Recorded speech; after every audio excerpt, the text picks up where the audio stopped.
अजय एकादशी के महत्व का वर्णन भगवान श्री कृष्ण ने युधिष्ठिर से किया था। तब युधिष्ठिर कहने लगे, हे भगवान, भाद्रपद कृष्ण एकादशी का क्या नाम है?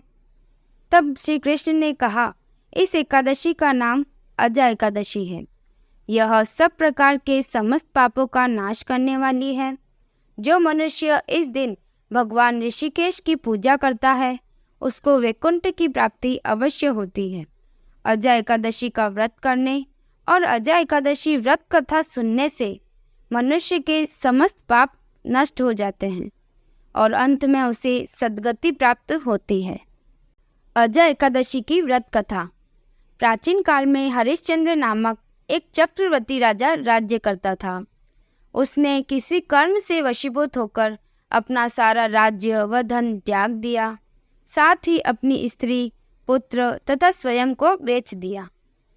वह राजा चांडाल का दास बनकर सत्य को धारण करता हुआ मृतकों का वस्त्र ग्रहण करता रहा, मगर किसी प्रकार से सत्य से विचलित नहीं हुआ। कई बार राजा चिंता के समुद्र में डूबकर अपने मन में विचार करने लगता कि मैं कहाँ जाऊँ, क्या करूँ जिससे मेरा उद्धार हो। इस प्रकार राजा को कई वर्ष बीत गए। एक दिन राजा इसी चिंता में बैठा हुआ था कि गौतम ऋषि आ गए। राजा ने उन्हें देखकर प्रणाम किया और अपनी सारी दुख भरी कहानी सुना दी। यह बात सुनकर गौतम ऋषि कहने लगे, राजन, तुम्हारे भाग्य से आज से 7 दिन बाद भाद्रपद कृष्ण पक्ष की अजय नाम की एकादशी आएगी। तुम विधि पूर्वक उसी व्रत को करो। गौतम ऋषि ने कहा, इस व्रत के पुण्य प्रभाव से तुम्हारे समस्त पाप नष्ट हो जाएंगे।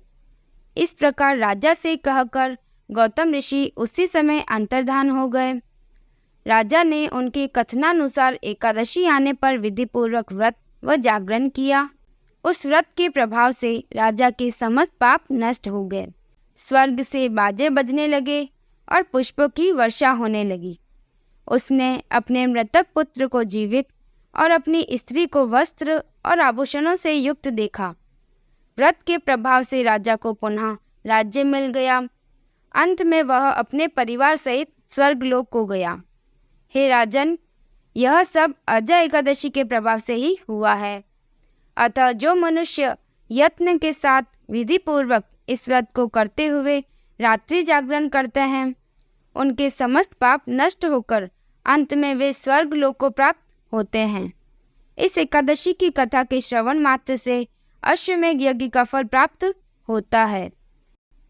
इस प्रकार जो मनुष्य इस व्रत कथा को सुनता है और यह व्रत करता है, उसके सभी पाप नष्ट हो जाते हैं और उसको सद्गति की प्राप्ति होती है। आपको यह कथा कैसी लगी, कमेंट करें। अगर अच्छी लगी है तो लाइक करें और ऐसी ही कथाएं सुनने के लिए इस चैनल को सब्सक्राइब करें।